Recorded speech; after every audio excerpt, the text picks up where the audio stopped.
Huwag mong husgahan ng isang tao bisa uri ng kanyang trabaho.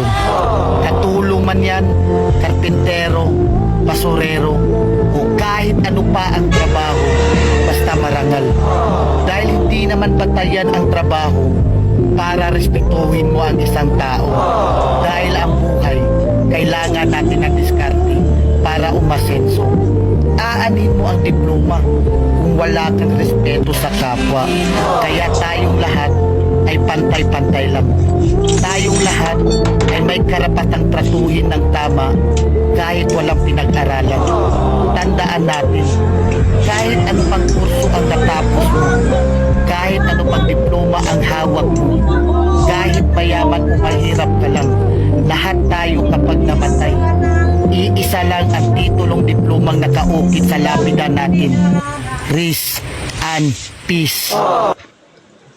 Hanggang sa mga sandali ko, di ako magbabago.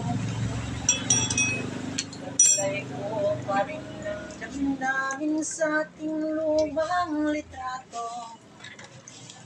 Ngunit sa'yo, iwan ko.